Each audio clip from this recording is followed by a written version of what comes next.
यह संवाद आत्मा और परमात्मा का है। राम ब्रह्म है, परमात्मा है, और विभीषण यह आत्मा है। आत्मा और परमात्मा का संवाद है। परमात्मा ने कितना सुंदर कहा, निर्मल मन जन सो मोहि पावा, मोहि कपट छल छिद्र न भावा।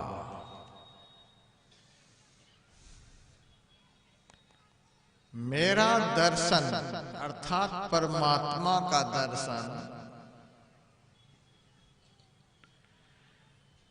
एकमात्र वही कर सकता है जिसका मन निर्मल होगा, पवित्र होगा। यहां पर आप लोग बढ़िया से भगवान की बात को सुने। भगवान का दर्शन करने के लिए धनवान होना यह आवश्यक नहीं है।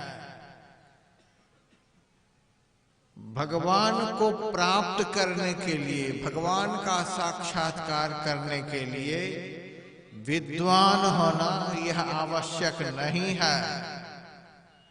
पुत्रवान होना यह आवश्यक नहीं है। सत्तावान होना यह आवश्यक नहीं है। पहलवान होना यह आवश्यक नहीं है। दुनिया का कुछ भी होना भगवान के दर्शन के लिए आवश्यक नहीं है। भगवान के दर्शन के लिए एकमात्र मन का पवित्र होना यह परम आवश्यक है। भगवान को एकमात्र पवित्र मन चाहिए और कुछ नहीं चाहिए। इतना से ही आपका काम बन जाएगा। सबरी ने अपना मन पवित्र कर लिया और सबरी का काम बन गया। आप जानते हैं, राम ढूंढते हुए सबरी को दर्शन देने के लिए आए। गणिका ने अपना मन पवित्र बना लिया, भगवान का दर्शन हो गया। जटायु ने, गजराज ने, बंदर भालू ने मन को पवित्र कर लिया, काम बन गया। लेकिन जिन्होंने दुनिया का सब कुछ किया और अपना मन पवित्र नहीं बना सका, उनको भगवान का दर्शन बहुत दुर्लभ। 3.5 हाथ का शरीर है। इस शरीर के अंदर में हम भी रहते हैं और हमारे परमात्मा भी रहते हैं।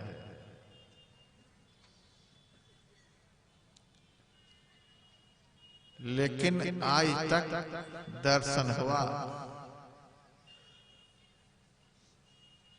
नहीं हुआ। क्यों नहीं दर्शन हुआ?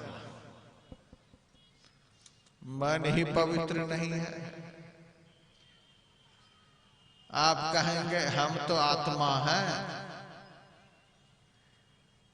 आत्मा से परमात्मा का दर्शन होता है। ये मन काहे के लिए बीच में घुस गया? मन को रामायण में आईना बतलाया है, दर्पण बतलाया है। अपना मुंह हम लोग कैसे देखते हैं? दर्पण में देखते हैं। और कोई सहारा है मुंह देखने का? अपना मुंह हम दर्पण में देखते हैं। हम कैसे हैं दर्पण में पता चलता है। मुंह काला है कि गोरा है, कि नाक टेढ़ी है, कि कान छोटा है, आंख छोटी है, हम कैसे हैं वह तो हमारा दर्पण ही बतलाएगा।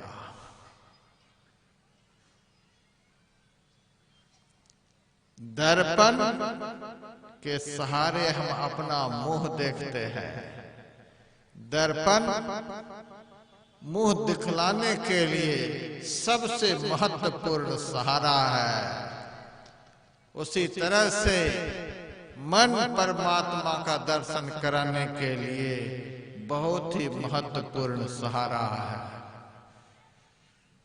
मन एव मनुष्याणां कारणं बंध मोक्षयोः। जीव के बंधन और मोक्ष का कारण उसका मन है। इस जीव को बंधन में डालने वाला मन है, और इस जीव को मोक्ष दिलाने वाला यदि कुछ है इसका मन है।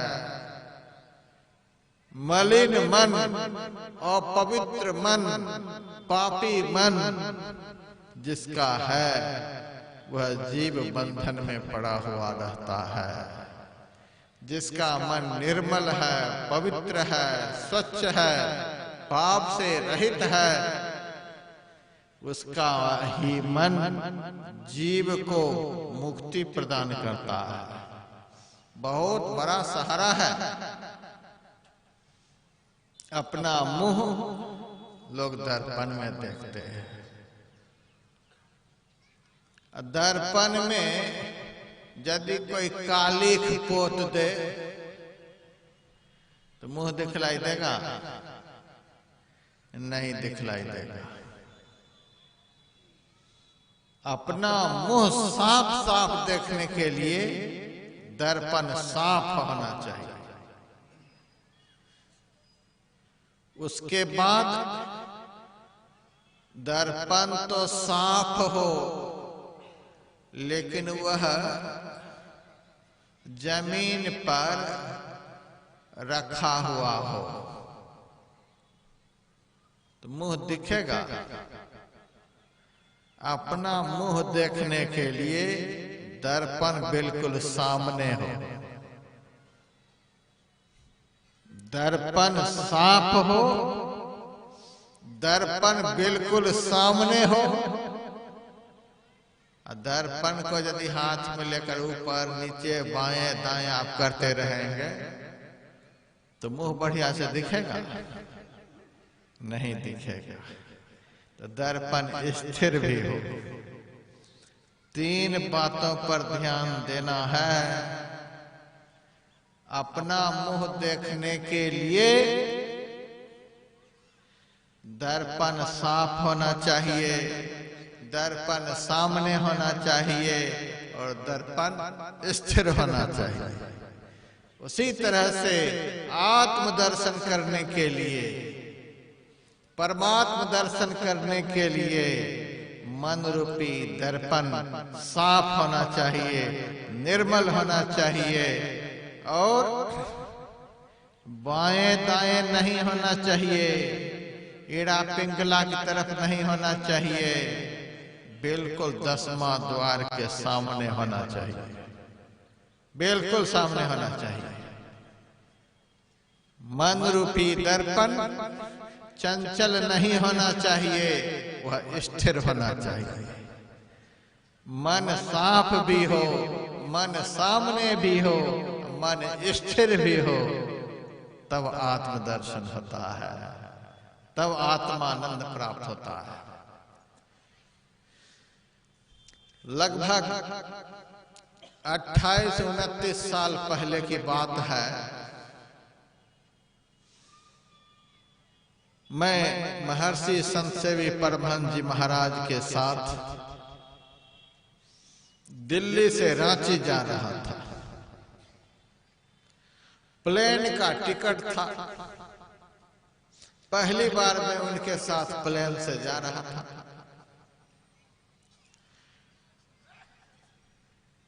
फ्लाइट चलने का समय 2 घंटा विलंब हो गया था। एयरपोर्ट के अंदर हम दोनों बैठे हुए थे। महर्षि संत सेवी परमहंस जी महाराज ने मेरे से कहा, व्यासानंद जी अभी 2 घंटे का समय है, तब तक हम लघु शंका से आ जाते हैं। लघु शंका तो आप लोग जानते होंगे, लघु शंका से आ जाते हैं। एक गिलास पानी ले आइए। मैं पानी लेने के लिए अंदर गया। नल के टोटी को घुमाया, पानी निकला ही नहीं। किसी भी टोटी से पानी नहीं निकला। मुझे तो बड़ा क्रोध आया। इतना पैसा लगता है हवाई जहाज पर चढ़ने में, हवाई अड्डा पर किसी नल के टोटी में पानी नहीं है। ऐसी गंदी व्यवस्था यहाँ की। खाली गिलास ही वापस आ रहा था। तब तक में एक आदमी ने देखा, महाराज आप पानी नहीं लिए? मैंने कहा पानी किसी टोटी में आई नहीं।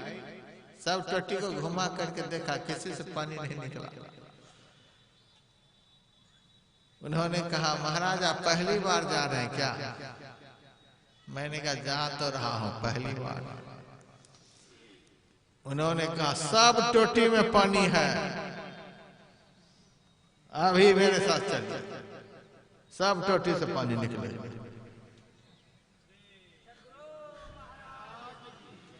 मैं उस आदमी के साथ गया, कहा लीजिए पानी, लीजिए पानी। फिर मैं टोटी घुमाने लगा। टोटी घुमा घुमा करके टोटी तोड़ देंगे, फिर भी पानी नहीं निकलेगा। तो पानी निकलेगा कैसे? कहा सब टोटी ऑटोमेटिक है, ऑटोमेटिक सिस्टम है। यहाँ घुमाने की कोई जरूरत नहीं है। टोटी के बिल्कुल सीधा आप गिलास को ले जाइए, पानी अपने गिरने लगेगा। बिल्कुल नल के सामने गिलास को ले जाइए, पानी अपने गिरेगा। ऐसा ही मैंने किया, पानी अपने गिरने लगा। मैंने सोचा तो कमाल हो गया, घुमाना भी नहीं पड़ा, कुछ भी नहीं करना पड़ा, बिल्कुल सीधा। गिलास जब भर गया तो फिर हम टोटी को मरोड़ने लगा बंद करने के लिए। तब वो आदमी कहता है महाराज अब बंद करने से बंद नहीं होगा। तो बंद कैसे होगा?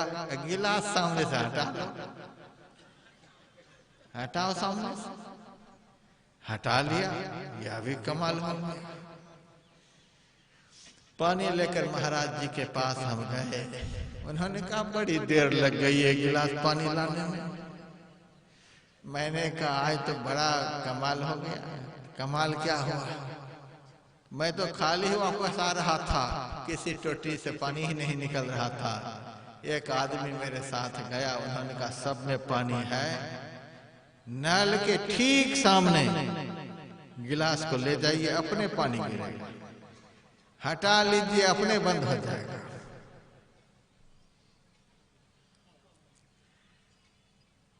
इसीलिए देर हो गई। मैंने कहा हाँ। तब उन्होंने कहा अच्छा आते हैं लघु शंका से। शौचालय गए, लघु शंका करके आ गए। तब उन्होंने कहा जो बात बाहर में है वही बात भीतर में है। हम कहिए बाहर भीतर की बात क्या होगी? उन्होंने कहा जब तक हम लोगों का मन 9 द्वार के नीचे रहता है तब तक आत्मदर्शन नहीं होता है। अंतर ज्योति और अंतर्नाद की धारा नहीं स्रावित होती है।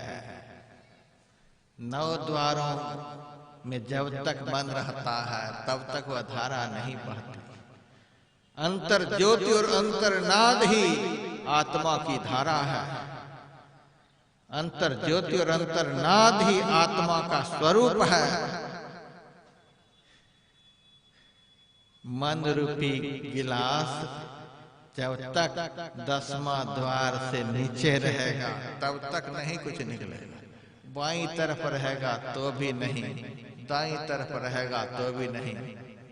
मन ईड़ा नाड़ी की तरफ रहेगा तो नींद और आलस्य झोंक देगा ध्यान के समय में। मन यदि लक्ष्य पर से बाईं तरफ चला गया, बाबा बहुत नींद आती है, बहुत आलस आता है। ईड़ा नाड़ी तमोगुणी नाड़ी है, मन के अंदर तमोगुण का संचार कर देती है, नींद और आलस से झोंक देता है। पिंगला नाड़ी रजोगुणी नाड़ी है। रजोगुणी नाड़ी की तरफ जैसे ही मन जाता है वैसे ही बेटा बेटी नाती पोते घर मकान कलकत्ता मुंबई ये सब चालू हो जाता है। रजोगुण का संचार होने से गुणावन शुरू हो जाता है। तो बाएं से भी रोकना है, दाएं से भी रोकना है, 9 द्वार की तरफ जाने से भी रोकना है, 10वां द्वार के ठीक सीधा मन रूपी गिलास को रखना है। 10वां द्वार के सीधे जैसे ही मन निग्रह के समर क्षेत्र में सन्मुख थिर डटना होगा। 10वां द्वार के सीधे जैसे मन पहुंचता है वैसे अंतर ज्योति और अंतर्नाद की धारा फूट निकलती है। आत्मदर्शन होता है। हम हैं कैसे तुरंत दिखने लगेगा। आत्मदर्शन के बगैर परमात्मा दर्शन भी संभव नहीं है। इबादत है किसी नासाद को फिर साध कर देना, इबादत है किसी बर्बाद को आबाद कर देना। यही सीखा है सागर हमने मुर्शद के कदम छूकर, खुदा से हो अगर मिलना पता खुद का लगा लेना।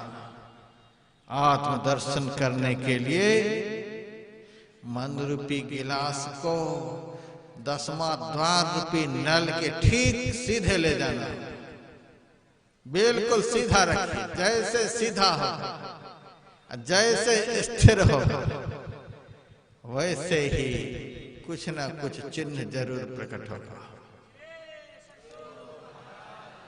गुरु महाराज की वाणी में दृष्टि जुगल कर धरु सोई बिंदु में झलकत श्वेत निशान पूरन का।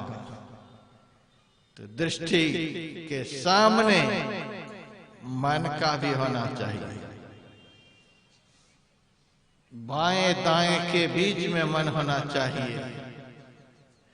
तब यह मन निर्मल भी होगा, पवित्र भी होगा और स्थिर होगा। मन को निर्मल करना है, मन को स्थिर करना है, मन को सामने भी लाना है। एक ही क्रिया में दिन रात लगे रहे, मन के पीछे ही लगे रहे।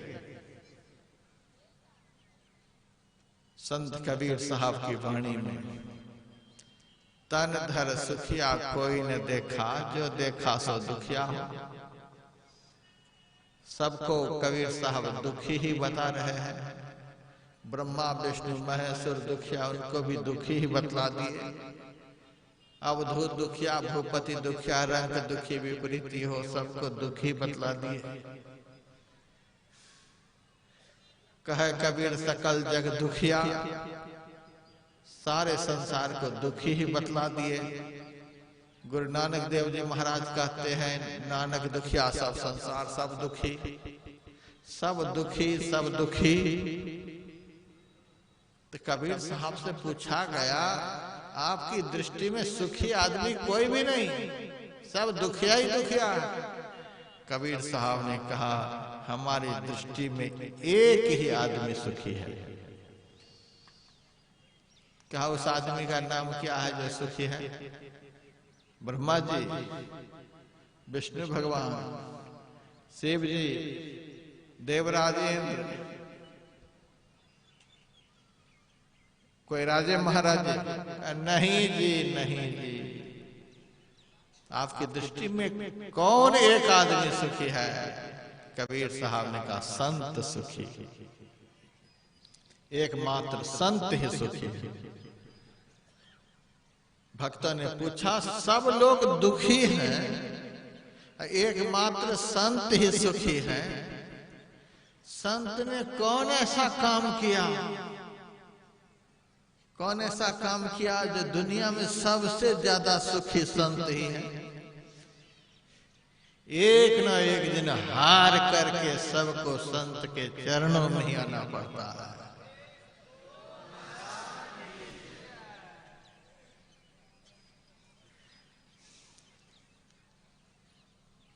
10 फरवरी कुप्पा घाट आश्रम में गुरु निवास का उद्घाटन हुआ। उस अवसर पर आरएसएस के प्रमुख मोहन भागवत जी भी पधारे थे। मुख्य अतिथि वही थे और भारत का सबसे पावरफुल आदमी भी हम उनको कह सकते हैं। वही जिनको चाहेंगे वे बीजेपी में प्रधानमंत्री बनेंगे। वे जिनको चाहेंगे, वे जिनको चाहेंगे वे ही बीजेपी में राष्ट्रपति बनेंगे, उपराष्ट्रपति बनेंगे।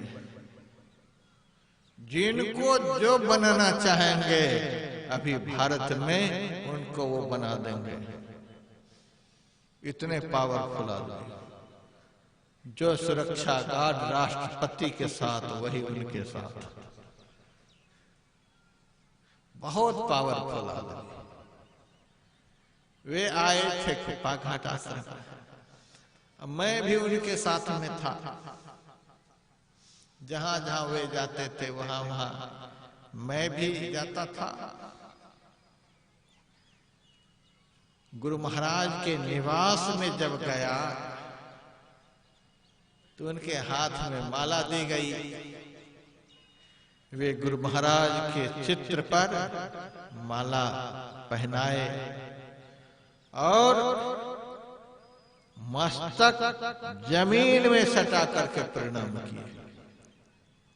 गुरु महाराज को मस्तक सटा करके अस्थि कलश पर प्रणाम किया। अब थोड़ा सा विचार करिए, भारत का सबसे पावरफुल आरएसएस का प्रमुख गुरु महाराज शरीर में अभी नहीं सर्वव्यापक है, तो भी गुरु महाराज के चित्र में कितनी ताकत है कि दुनिया का सबसे पावरफुल आदमी उनके चरणों पर माथा टेकता है और अपने भाग्य की सराहना करता है और कल्पना करता है कि महाराज आपकी कृपा से मैं सब दिन इस पद पर बना रहूं।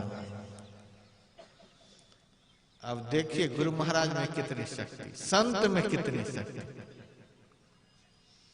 भारत के प्रमुख संत के चरण में माथा टेकने के लिए आते हैं। पिछले लोकसभा के चुनाव में माननीय नरेंद्र मोदी जी बिहार आए थे और कौन ऐसे लीडर नरेंद्र मोदी जी के हाथ में गुरु महाराज के चित्र दिए।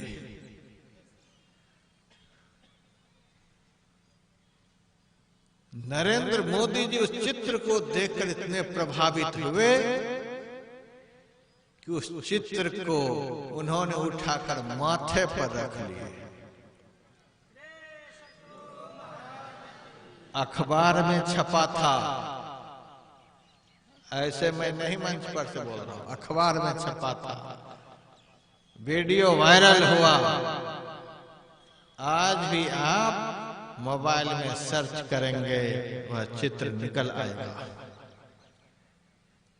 भारत के प्रधानमंत्री एक संत के चित्र को माथे पर रख लिए।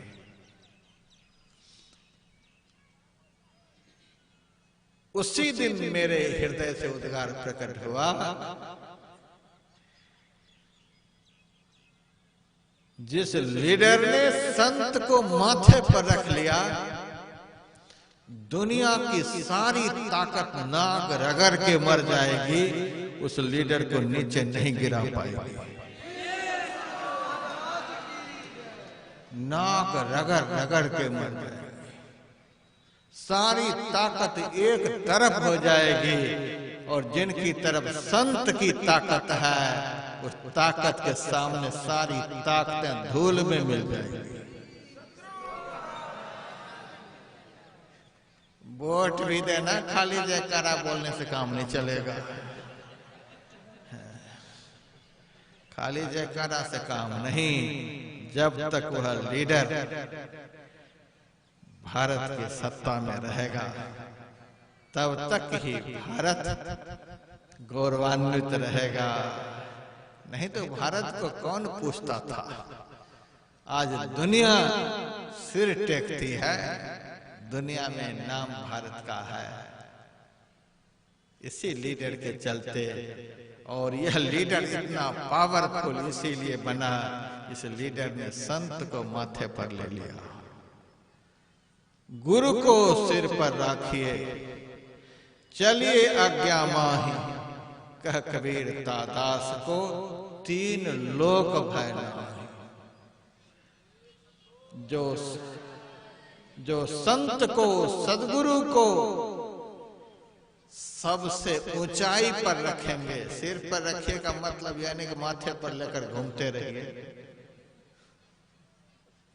छू तो लिए संत के चित्र को, हाथ में उठा तो लिए संत के चित्र को, श्रद्धा नाम की कोई चीज ही नहीं, उनकी आज्ञा पालन करते ही नहीं, ये उठाना छूना सब व्यर्थ है, ये धोखेबाजी है संत के साथ। संत के साथ धोखा करने वाला दुनिया में कहीं शांति नहीं पा सकता है। गुरु को सिर पर राखे का मतलब यह है, दुनिया में जितने भी पूजनीय हैं, जितने भी आदरणीय हैं, जितने भी सम्मान के योग्य हैं, सबसे बढ़कर सदगुरु का स्थान है। क्या ताकत है संत में, क्या ताकत है सदगुरु में। जब परमात्मा भी मनुष्य के रूप में आते हैं, तो उनके चरणों को दबाते हैं। मुनिवर शयन कीन जब जाई, लगे चरण चापण दो भाई। जब संत विश्वामित्र मुनि विश्राम के लिए जाते थे, तो राम लक्ष्मण उनके चरणों को दबाते थे। क्या ताकत है। शिव जी भी कहते हैं, बिन गुरु भवनिधि तरह न कोई, जो बिरंच शंकर संभार होई। ब्रह्मा विष्णु महेश के समान भी क्यों न हो जाए, जब तक संत सदगुरु की शरण में नहीं जाएंगे, संत सदगुरु को अपने माथे पर नहीं उठा लेंगे, तब तक भवसागर से पार नहीं जा सकते हैं। बहुत पावरफुल संत होते हैं, सबका सिर झुकता है। पलटू साहब ने तो साफ साफ कह दिया, कोटि है विष्णु जहां कोटि शिव खड़े हैं, कोटि ब्रह्मा तहां कथे वाणी, कोटि आकाश पाताल फिर कोटि हैं, कोटि ब्रह्मांड सब कोटि ज्ञानी, कोटि देवी जहां खड़ी हैं चेड़ियां, कोटि फन सहसना मरम जानी। दास पलटू के बड़े दरबार में इंद्र है कोटि तहां भरे पानी। इतने पावरफुल संत होते हैं, इतनी ताकत संत में होती है जहां मनुष्य को कौन कहे, भगवान भी सिर टेकते हैं। उद्धव जी से भगवान कृष्ण ने एक बार कहा था, हे उद्धव, संत जब चलते हैं तो मैं उनके पीछे पीछे चलता हूं। उद्धव जी ने कहा, सारी दुनिया आपके पीछे चलती, आप संत के पीछे चलते हैं। भगवान ने कहा, संत के चलने से उनके चरणों से जो धूल उड़ेगी, उस धूल का स्पर्श मेरे शरीर से हो जाएगा तो मैं पवित्र हो जाऊंगा। इतनी ताकत संत में। हरियाणा में मेरा सत्संग कार्यक्रम चल रहा था। एक धर्म प्रेमी मेरे पास आए और उन्होंने मेरे से पूछा, महाराज जी, आपके गुरुजी के पास कौन सी गाड़ी है? मैंने कहा, तू मेरे से मेरे गुरुजी की गाड़ी के विषय में पूछ रहा है? ज्ञान के विषय में पूछता, गाड़ी के विषय में पूछ रहा है? तू बता, तुम्हारे गुरुजी के पास कौन सी गाड़ी है? उस आदमी ने कहा, महाराज क्या बात करते हैं, मेरे गुरुजी के आश्रम में तो गाड़ी ही गाड़ी, गाड़ी ही गाड़ी। तुम्हारे गुरुजी किस गाड़ी में बैठते हैं? महाराज एक ही नंबर की 10-10 गाड़ियां हैं, एक एक गाड़ी कम से कम 1.5, 2-2 करोड़ की है। मैंने कहा, 1.5, 2-2 करोड़ की गाड़ी, नाम क्या है? तो नाम बता दिया। हम गाड़ी नहीं रखते, इसलिए नाम नहीं जानते हैं गाड़ी का। हम तो साधु बने हैं भगवान का नाम जानने के लिए, संत का नाम जानने के लिए। गाड़ी का नाम जान करके क्या करेंगे? नाम सुना दिया। मैंने कहा, तुम्हारे गुरुजी की गाड़ी में डीजल पेट्रोल सब तो नहीं लगता होगा? अरे डीजल पेट्रोल के बिना गाड़ी कैसे चलेगी? अच्छा, कीमत कितनी है? कीमत भी बता दिया, 1.5-2 करोड़। मैंने कहा, स्पीड बताओ, कितनी स्पीड में गाड़ी चलती है? बताया, प्रति घंटा यदि रोड क्लियर हो, कहीं ट्रैफिक जाम नहीं हो, तो 200-250 किलोमीटर। मैंने कहा, तब तुम्हारे गुरुजी की गाड़ी घटिया, तब कोई बढ़िया गाड़ी नहीं। वह कहता, आपके गुरुजी की कौन सी गाड़ी? मैंने कहा, इस साल मैं नहीं बताऊंगा, अगले साल बताऊंगा, इस बार मुझे जाने दो। मुझे कुछ भीतर से अनुभव हो रहा था, गाड़ी में कुछ खतरा होने वाला है, इसीलिए अगले साल पर टाल दिया। अगले साल बताऊंगा। मैं अगले साल फिर उसी शहर में गया। वह धर्म प्रेमी सत्संग में आया तो था, लेकिन पीछे बैठा था।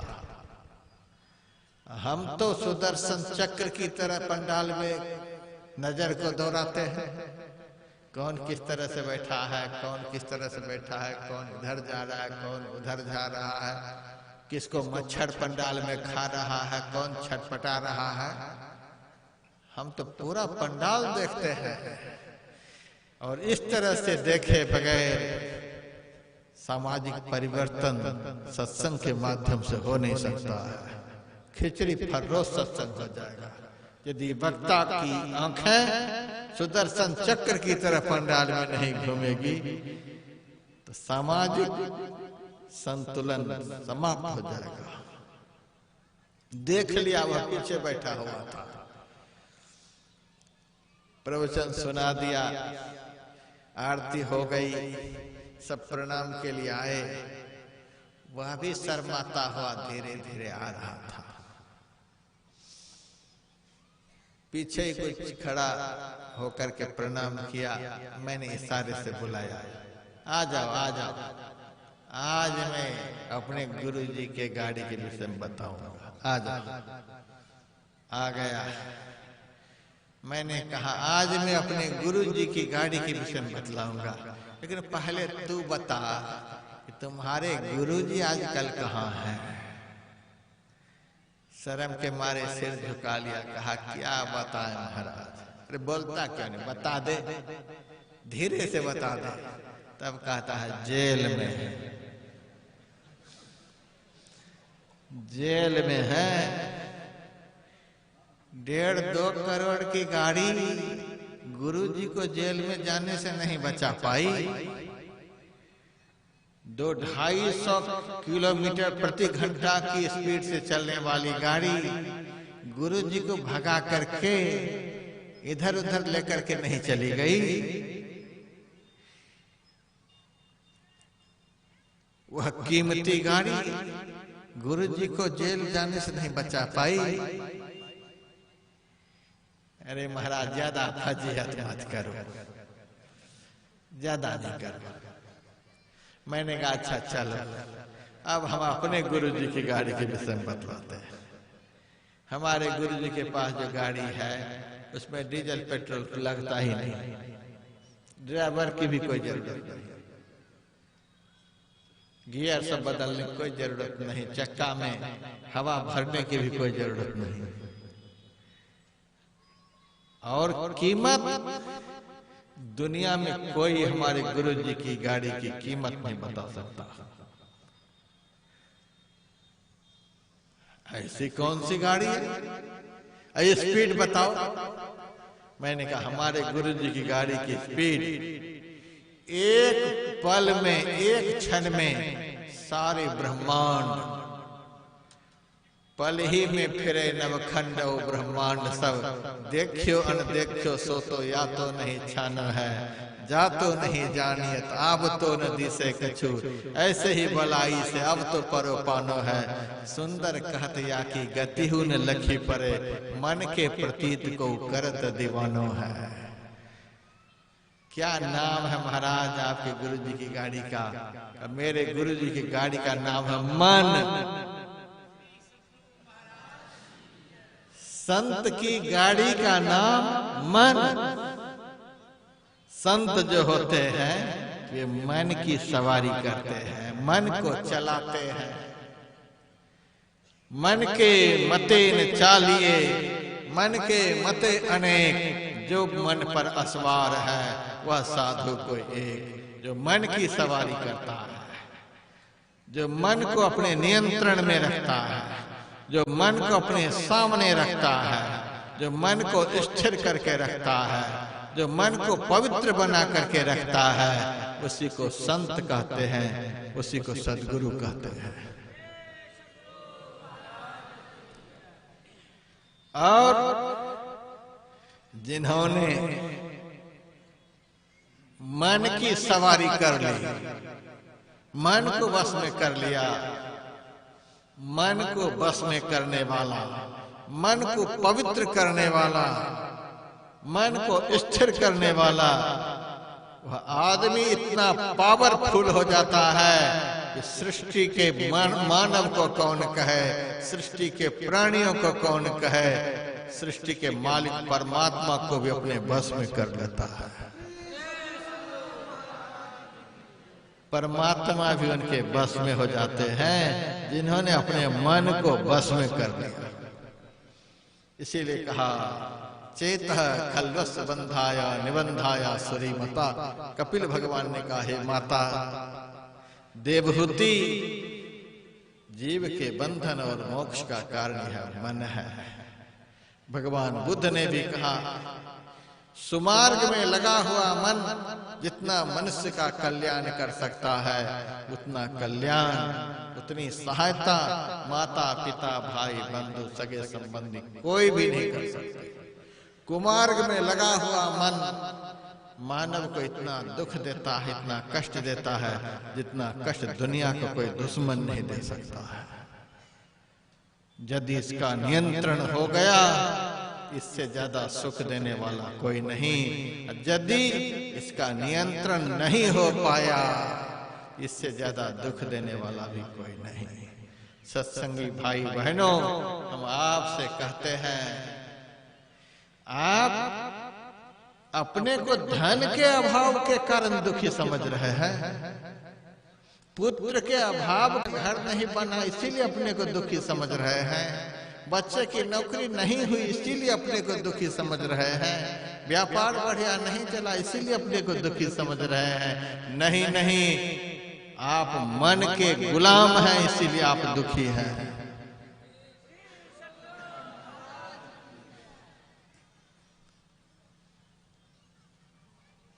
गाड़ी चलते चलते चलाने वाले के शरीर पर चढ़ जाए तो सुख मिलेगा? गाड़ी हमारे ऊपर चढ़ जाए सुख मिलेगा? हड्डी पसली टूट जाए, देह की दुर्गति हो जाएगी। जैसे गाड़ी शरीर पर चढ़ जाए तो देह की दुर्गति हो जाती है, उसी तरह से इस जीव के ऊपर यदि मन चढ़ गया तो जीव की भी दुनिया में दुर्गति हो जाती है। और यही हालत है। संत मन की सवारी करते हैं, मन हम लोगों की सवारी कर रहा है। यह खाओ वह खाओ, यह करो वह करो, यहाँ चलो वहां चलो, दिन रात मन तो ही नाच नचावे माया। नाच नचा रहा है मन। हमारे गुरुदेव कहते थे मन की चंचलता में दुख है, मन की स्थिरता में सुख है। जैसे जैसे मन स्थिर होता जाएगा वैसे वैसे सुख मिलता जाएगा। और जिस दिन यह मन पूरा स्थिर हो जाएगा उस दिन आप पूरा सुखी हो जाएंगे। कबीर साहब ने साफ साफ कह दिया, कहे कबीर सकल जग दुखिया, संत सुखी मन जीती हो। संत ने अपने मन को जीत लिया। सच्चे संत जो होते हैं उनको गुरु भाई से लड़ाई नहीं होती है, गुरु भाई से नहीं लड़ते हैं। सच्चे साधु जो होते हैं वे अपने सगे संबंधियों से नहीं लड़ते हैं। सच्चे साधु जो होते हैं समाज के किसी भी व्यक्ति से नहीं लड़ते हैं। जो सच्चे साधु होते हैं उनकी लड़ाई तो मन के साथ होती है। पलटू साहब बुरी तरह से मन को पछाड़ा, मन से वे लड़े। मन नहीं पकड़ा जाए बहादुर जवान है, करते रहत खुरखुंद बड़ा शैतान है। ऐसा यार हरी बसत मन हलक में, हाँ पलट उड़ता कोस हजार, पंख बिन पलक में। ऐसा ही मन है, किसी के काबू नहीं आता। लेकिन सच्चे संत जो होते हैं, सच्चे साधु जो होते हैं, अच्छा तो मेरे सामने से उड़ करके चला जाएगा, इधर से उधर तू जाएगा किधर को, जहां तू जाए मैं तहां धावा, कोस हजार तू जाए छन पलक में, ज्ञान की कुटी में तहां छावा। विवेक जंजीर को गले में बांध के जहां तू जाए मैं खींच लावा। दास पलटू कहे मारी हो ठौर पर, जहां पकड़ मैदान पर। कहां जाएगा तू भाग? जहां तू जाएगा ज्ञान रूपी जंजीर को गले में बांध करके खींच करके ले आओ। कहां तो जाएगा मेरे सामने से भाग करके? और भगवान कृष्ण ने भी कहा अभ्यासेन कौन्ते वैराग्येण च गृह्यते, यह मन अभ्यास और वैराग्य से बस में हो जाता है।